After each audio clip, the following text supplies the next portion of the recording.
Assalamualaikum warahmatullahi wabarakatuh. Perkenalkan, nama saya Risma, NPM 1740402029. Di sini saya akan mempresentasikan seminar proposal saya yang berjudul Valuasi Ekonomi Objek Wisata Marina Beach Pulau Sebatik, Aplikasi Travel Cosmeto terhadap minat berkunjung. Baik, langsung saja yang pertama yaitu latar belakang masalah. Nah, latar belakang masalah di sini adalah salah satu karakteristik ekonomi sumber daya pesisir adalah bahwa wilayah pesisir memiliki potensi yang besar dalam menyediakan sumber daya alam dan lingkungan untuk mendukung kehidupan manusia, seperti adanya minyak bumi, gas alam dan mineral, perikanan, pelayaran, transportasi, komunikasi, pariwisata dan lain sebagainya. Nah, selanjutnya yaitu rumusan masalah. Nah, rumusan masalah di sini ialah berapa nilai ekonomi Marina Beach berdasarkan metode biaya perjalanan dan bagaimana pengaruh variabel biaya perjalanan, pendapatan, jarak, akses dan fasilitas secara parsial dan simultan terhadap minat berkunjung ke Marina Beach. Adapun tujuan penelitian saya di sini ialah untuk mengetahui nilai ekonomi Marina Beach berdasarkan metode biaya perjalanan dan untuk mengetahui pengaruh variabel biaya perjalanan, pendapatan, jarak, akses, dan fasilitas secara parsial dan simultan terhadap minat berkunjung ke Marina Beach. Nah, selanjutnya yaitu ada manfaat penelitian. Di sini manfaat penelitian ada dua. Yang pertama itu manfaat teoritis dan manfaat praktis. Manfaat teoritis dapat digunakan untuk menambah pengetahuan dan penelitian yang berhubungan dengan pembangunan berwawasan lingkungan. Nah, juga dapat digunakan untuk pihak-pihak yang membutuhkan untuk penelitian lanjutan di dalam bidang penelitian serupa sebagai bahan referensi. Sedangkan manfaat praktis ialah dapat digunakan oleh pemerintah atau instansi pemerintahan yang mengelola tempat wisata Marina Beach sebagai bahan acuan untuk menentukan kebijakan pengelolaan tempat wisata, dan dari hasil empiris juga dapat diterapkan untuk merencanakan prospek masa depan dalam pengelolaan tempat wisata Marina Beach. Selanjutnya yaitu landasan teori. Nah, landasan teori di sini untuk membahas permasalahan dalam penelitian diperlukan beberapa landasan teori yang berkaitan dengan penelitian ini. Yang pertama itu ada nilai ekonomi lingkungan, valuasi ekonomi, teori pariwisata, aspek ekonomi pariwisata, minat berkunjung, biaya perjalanan, pendapatan, jarak, akses, dan fasilitas. Nah, selanjutnya yaitu ada tinjauan empiris. Nah, tinjauan empiris di sini ialah penelitian yang berkaitan dengan topik ini banyak diteliti oleh penelitian terdahulu. Yang pertama itu ada Sri Mulyani pada tahun 2018 melakukan penelitian tentang valuasi ekonomi objek wisata Pantai Amal Baru Kota Tarakan, aplikasi Travel Cosmeto terhadap minat berkunjung. Ada juga Aditya Agung Pratama pada tahun 2018 melakukan penelitian tentang valuasi ekonomi pariwisata dengan metode biaya perjalanan di Pantai Lambor, Gunung Kidul. Selanjutnya ada Jeffrey Amateka, Erlinda Indrayani, dan Nudin Harahap pada tahun 2013 melakukan penelitian tentang objek wisata Pantai Balekambang, Kabupaten Malang, Jawa Timur. Selanjutnya yaitu definisi konsepsional. Definisi konsepsional di sini ada 6. Yang pertama itu minat berkunjung, biaya perjalanan, pendapatan, jarak, akses, dan fasilitas.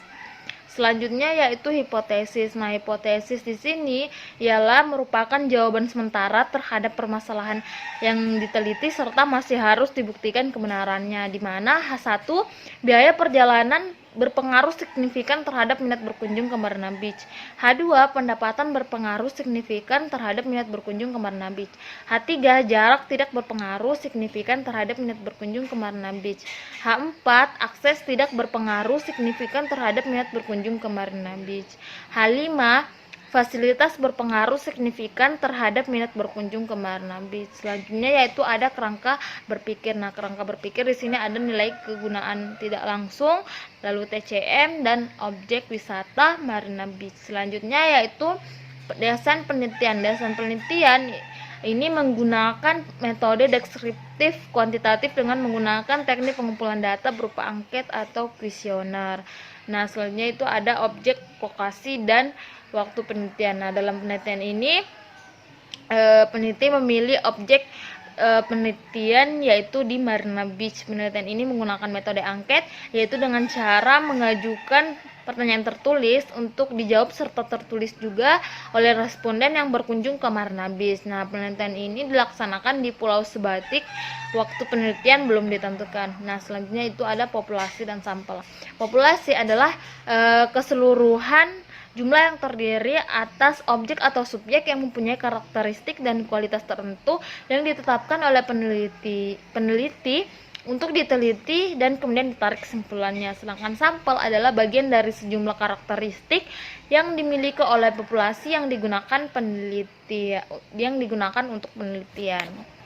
Nah, untuk menentukan jumlah sampel yang diambil ialah dengan menggunakan linear time function. Nah, jumlah sampel itu ditentukan berdasarkan waktu efektif yang digunakan untuk melakukan penelitian. Karena populasi tidak diketahui dengan cara mengetahui itu, kita menggunakan rumus N sama dengan T besar dikurangi T0 dibagi dengan T1, di mana N adalah jumlah sampel yang terpilih, T besar waktu yang tersedia untuk penelitian, T0 waktu pengambilan sampel, sedangkan T1 ialah waktu yang digunakan untuk mengisi kuesioner. Selanjutnya itu ada data penelitian. Data penelitian ini terbagi menjadi dua. Yang pertama itu jenis dan sumber data dan teknik pengumpulan data. Nah, jenis dan sumber data di sini ialah dengan menggunakan data primer dan data sekunder. Sedangkan teknik pengumpulan data menggunakan teknik penelitian kepustakaan, penelitian lapangan, dan kuesioner. Selanjutnya yaitu definisi operasional variabel. Nah, definisi operasional variabel dalam suatu penelitian adalah segala sesuatu yang berbentuk apa saja yang ditetapkan oleh peneliti untuk dipelajari sehingga diperoleh informasi tentang hal tersebut. Kemudian ditarik kesimpulannya. Selanjutnya yaitu ada metode analisis data. Nah, metode analisis data ini terbagi menjadi beberapa. Nah, yang pertama itu ada analisis regresi berganda. Nah, untuk menganalisis minat berkunjung objek wisata Marna Beach yang dipengaruhi oleh biaya perjalanan, pendapatan, jarak, akses, dan fasilitas, sehingga data dapat diformulasikan sebagai berikut, yang dimana Y sama dengan F dalam kurung X1, X2, X3, X4, dan X5, dimana Y ialah minat berkunjung, X1 biaya perjalanan, X2 pendapatan, X3 jarak, X4 akses, X5 fasilitas.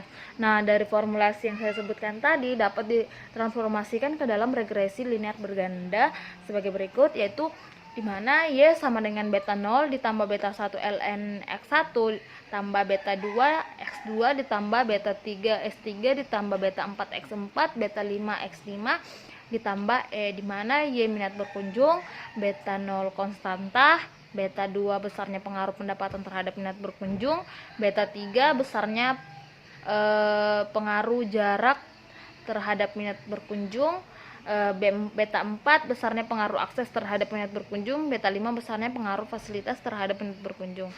Sedangkan E ialah error. Nah, selanjutnya yaitu ada skala Likert. Nah, skala Likert di sini menurut Sugiono pada tahun 2009 digunakan untuk mengukur sikap pendapat dan persepsi seseorang atau sekelompok orang tentang fenomena sosial. Skala Likert yang diukur kemudian dijabarkan menjadi indikator variabel dan dijadikan sebagai titik tolak untuk menyusun item instrumen berupa pernyataan. Nah, jawaban setiap item itu ya, menggunakan skala Likert mempunyai gradasi dari sangat positif sampai dengan sangat negatif. Selanjutnya itu ada uji asumsi klasik. Yang pertama itu ada uji multikolinearitas. Nah, uji multikolinearitas ini ialah deteksi adanya uji ini data dipergunakan nilai varian inflection factor.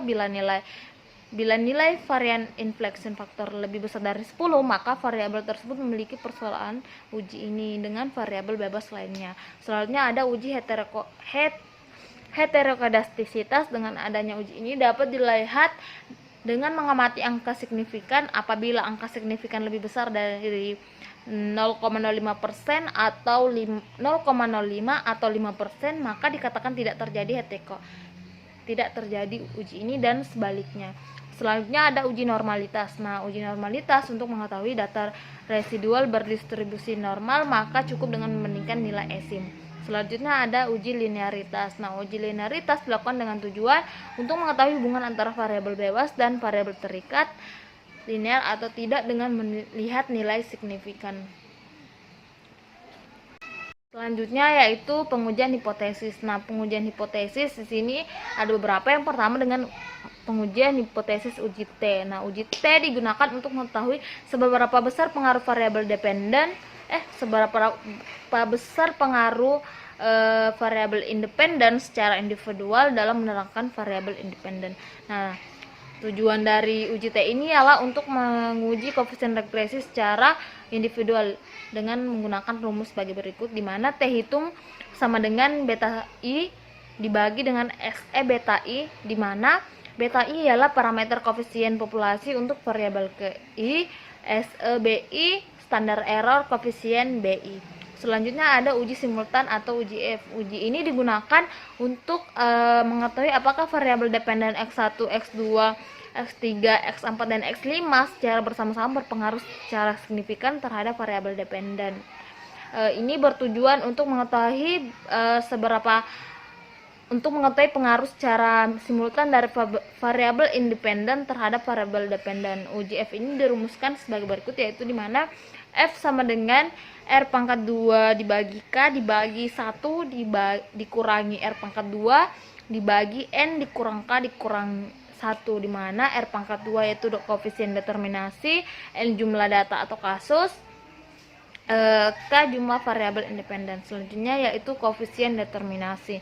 Nah, koefisien determinasi adalah antara nilai koefisien determinasi ialah antara 0 dan 1. Nah, nilai R pangkat 2 ini yang kecil berarti variasi variabel dependen yang sangat terbatas, dan nilai yang mendekati 1 berarti variabel independen sudah dapat memberi semua informasi yang dibutuhkan untuk memprediksi variabel dependen. Koefisien determinasi R pangkat 2 ini dirumuskan sebagai berikut, yaitu R2 sama dengan SS regression dibagi dengan SS total.